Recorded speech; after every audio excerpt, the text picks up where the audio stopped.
Hello everyone and welcome to today's video. Today we have some news out of the state of Missouri, where Missouri's legislature has officially passed a new Republican-drawn congressional map, which seeks to add one Republican seat to the Republicans' advantage prior to the 2026 midterm elections. The article that says Missouri state legislature has passed a plan to redraw the state's congressional map and turn Democratic Representative Emanuel Cleaver's district into a Republican-leaning district. The latest move in a nationwide redistricting fight aimed at shifting the balance of power in Washington in next year's midterm elections.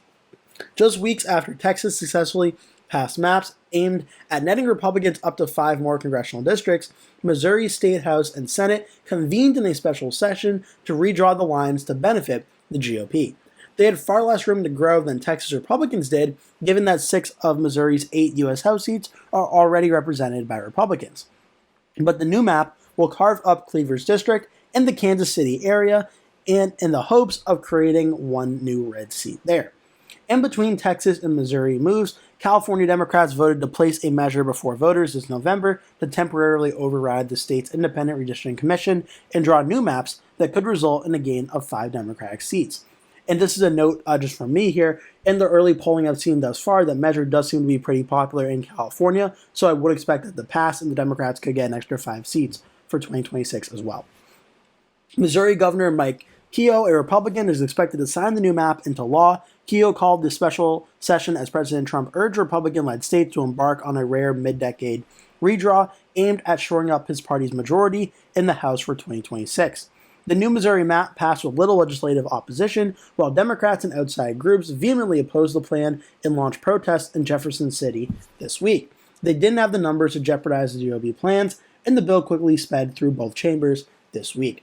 Republican State Representative Dirk Deaton, who sponsored the House bill to redraw the lines, told NBC News in an interview when it passed that he believed the maps will ultimately result in Missouri values being reflected and represented in Washington, D.C., and we know Missouri is a very competitive state, or a very conservative state, Asked why state Republicans push for this outside of the normal decennial redistricting cycle, and if the president's urging prompted the move, Deaton replied that Trump's leadership certainly is helpful, and that we have to do it every 10 years, but if we can improve on our work, we should do that.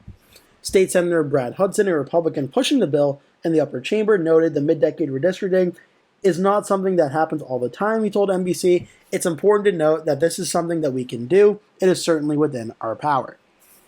Republicans didn't support the measure unilaterally, though, with a handful of GOP legislators voting against the bill. That included the State House Speaker, Jonathan Patterson, who told Kansas City NBC affiliate that he didn't, or the KSHB, that he didn't support how the plan carved up the city's county, Jackson County, into districts represented by 3 different Congresspeople. State Rep. Brian Wolfen, a Republican whose district is in the southern east part of the state, also voted against it, blasting the move on the floor as a partisan power grab that runs afoul of conservative values. There's nothing conservative about using our supermajority to grab more power, he said. And it goes on to talk about the Democratic opposition as well. Okay, so this is obviously very interesting news. This is not really super surprising news. This was expected to be happening, but that's ultimately what ended up happening. Now, Missouri is an interesting state because it did vote in 2024 for Donald Trump by 18.4%, a safe Republican win at 15 points. But still, Kamala Harris got 40% of the vote in the state of Missouri. And I've seen this argument going around online a lot of saying, like, well, a state like Massachusetts, Donald Trump won 36%, and there is no Republican representation. Missouri is even less red than Massachusetts is blue, and yet Republicans, currently in the House level, hold a majority of 6-2 House seats, with them now targeting Missouri 5 with Cleaver's seat and trying to make it red. So you could say that to a non-political observer that, well, doesn't that seem very contradictory? Yeah, it does. But this is also how a lot of gerrymandering and political redistricting works, which is politicians say one thing, but if they have an opportunity to support their party, they're going to do it. So you see a state like Missouri is going to shift their district to be more red, like they can. Like, for instance, in Massachusetts, like I brought up, every single seat is blue. It's all Democratic controlled, so why would they make a seat red for no reason when they don't have to? Missouri, as the article mentioned, is overwhelmingly Republican in the state legislature, so if they have the opportunity to make it red, why would they not? It's morally not great for America and American democracy. It's obviously gerrymandering is something that's been very despised throughout American history, but it is legally, in most cases, legally fine. And Republicans are taking advantage of it now before the 2026 midterm elections. As Democrats in California, Gavin Newsom is attempting to take advantage of it as well, trying to draw out several Republicans, give the Democrats a boost.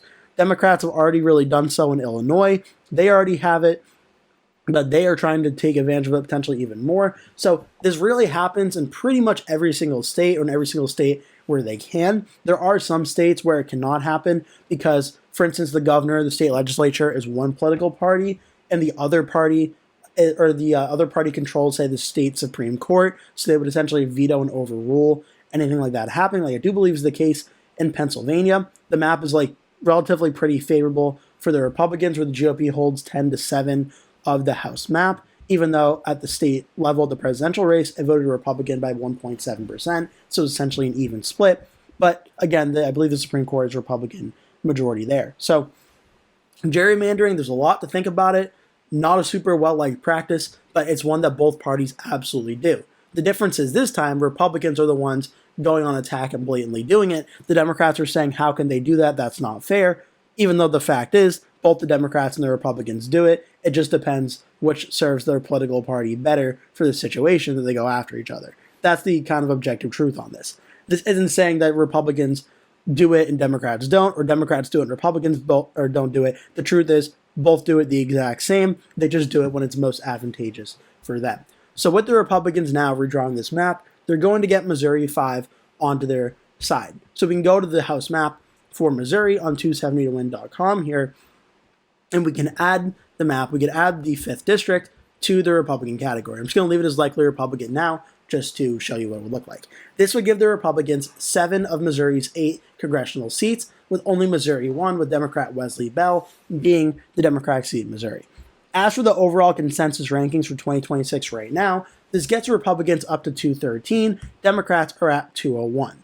Now, what this map does not do yet, it does not take into account the redistricting going on in California, where that map has not officially been finalized, as the vote is scheduled for November 2025 to redraw the map. So we're still probably around 6 to 8 months before we get actual clarity on how that will go. But once that does happen, we can expect around 5 Democratic seats to flip in California. So if this redistricting process across the nation seems very confusing and very even annoying, yeah, it absolutely is. But that's what's happening right now. So that's the latest, where Texas is redistricted. It now has about, I think, 4 more Republican seats, and then Texas 28 with Henry Cuellar, which is still a toss-up, but gives the Republicans a better chance at winning that toss-up than they had before. Let's just, for the sake of argument, give that district to the GOP. That would get the Republicans up to 214, and puts the Republicans in striking distance of the 218 House majority. Now Missouri's 5th district being added gives the Republicans an extra House seat, getting them to 214. There are also rumors President Trump is looking to try and redraw the House maps in Kansas and Nebraska, both of which have one district that's either Democratic or, in Nebraska's case, projected to be Democratic after 2026. If the president can get Nebraska's and Kansas's 2 Democratic districts out of there, that would get Republicans up to 216 and really give the Republicans a strong chance at holding the House, which is why in California, you're looking at Gavin Newsom, who's trying to draw out, I believe it's 5 Democrats in Valadeo, and Young Kim, and Ken Calvert, and Kevin Kiley as well. I want to say there may be one more that was 1, 2, 3, 4, and then 5. Or yeah, 1, 2, 3, 4, and then there may be a 5th Republican district. I believe it was Darrell Iss's district, trying to get drawn out by Newsom. If that happens, that brings the Republicans down to 211, Democrats to 204. Again, still a very competitive election where either party can win the House. Though Republicans also have threatened to redistrict as well. In Florida, Governor Ron DeSantis has mentioned that he wants to try and go after some of the Democrats in this one. Jared Moskowitz's district would probably be in that one. Darren Soto's Florida 9 could be. We could see Hillsboro's Florida 14. Kathy Castor could be out. That would give the Republicans another 3. And then maybe another 2 Republicans districts going after 2 of the Democrats, say maybe Florida 20, and then maybe Florida 25, if the Republicans stick with that 5-point promise. And at that point, if that happened, that'd bring the Republicans back to 216. So this this redistricting in general, I don't know why I keep saying Florida, this redistricting in general is obviously getting very complicated, very hard to follow. I'm trying to do my best to keep you updated with videos as possible as news breaks. Right now, the only ones we know for sure that are happening is Texas has happened for sure, and now it's looking like Missouri for sure is going to happen. California we expect. Florida we probably expect, and from there we'll have to wait and see. But Missouri for sure, it looks like it's going to be the case where there'll be an extra Republican seat, and Texas for sure has already been redistricted. That is the latest on redistricting in the state of Missouri. I hope you enjoyed this video. Make sure to like and subscribe. If you did, leave a comment below, tell me your thoughts and any other future video ideas you would like to see me go over. Thank you so much for watching, and I hope to see you in a future video.